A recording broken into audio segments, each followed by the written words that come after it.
swear there's pee in the dating pool. My friends say that dating is a disaster.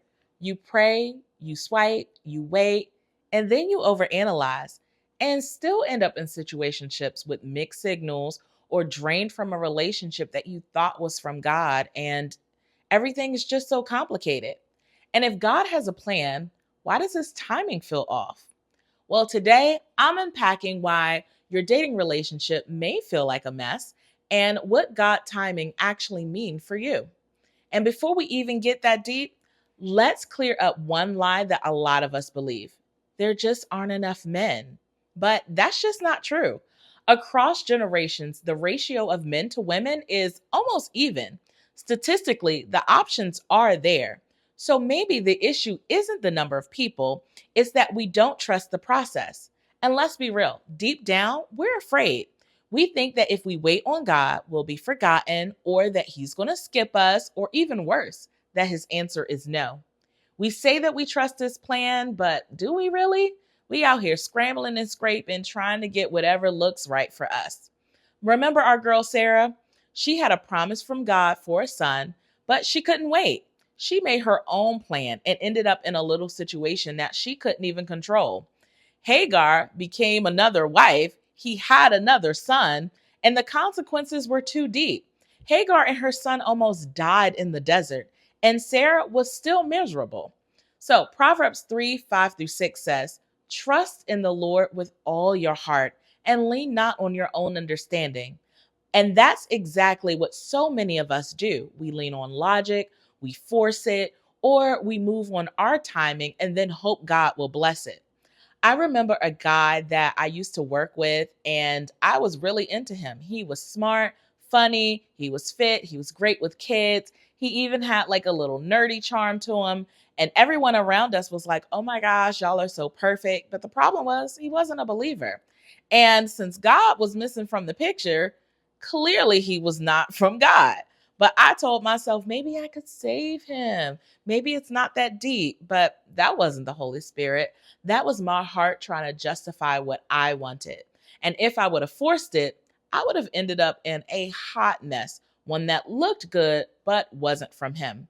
Proverbs 37:4 says, "Take delight in the Lord, and he will give you the desires of your heart." This does not mean he gives us everything that we want. It means that when we align with him, our desires shift. And here's the cycle many of us get stuck in. We get lonely, then we lower our standards. We get attached, so we ignore the red flags. We get hurt, and then we have the nerve to blame God for the choices that we made. If you're not aligning your heart with God's purpose, you'll just keep repeating the same patterns over and over again. So, how do we trust God's timing when feels like nothing is happening? Well, we shift our focus, we guard our heart, and we walk in wisdom. So, one, shift your focus. Instead of asking, when will my person come? Ask, how can I grow right now? Focus on becoming the person God is calling you to be. And that's how you prepare for relationships that actually align with your purpose, not just romantic ones, but also friendships. Two, guard your heart. Proverbs 4:23 says, above all else, guard your heart, for from it flows the wellspring of life.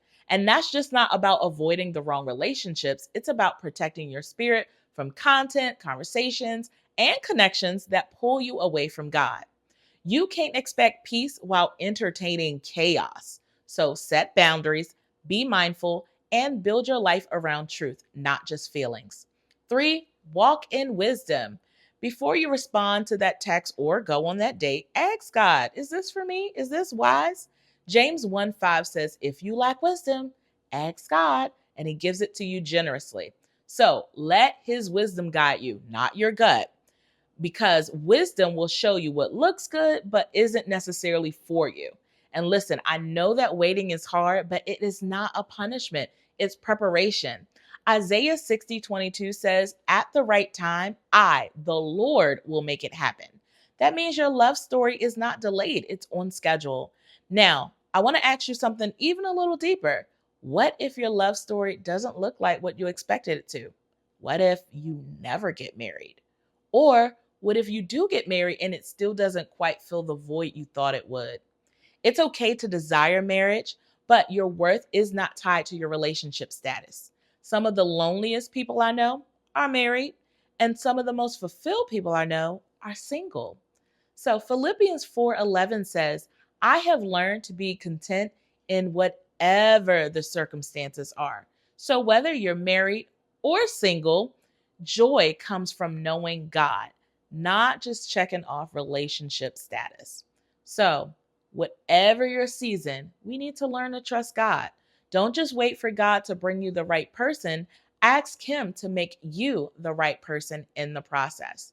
And if you're struggling with sexual sin, or maybe you're struggling with shame, or you're into old patterns that keep showing up over and over and over again, I have a free resource for you.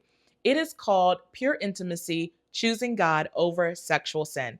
It is a 21-day devotional prayer and fasting guide to help you break free, of course, from sexual sin. And I'm giving you a free 3-day preview if you want a fresh start. So just click the link in the description. It's totally free and it's going to bless you. Now, let me ask you another question. What is one thing you need to surrender right now in your dating life? Just need to give it up, hand it over to the Lord. Is it overthinking?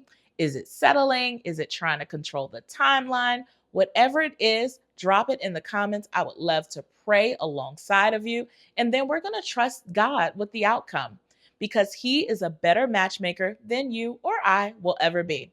So please like this video, comment with the thing you're letting go of, and subscribe for more content on wisdom, joy, and real talk.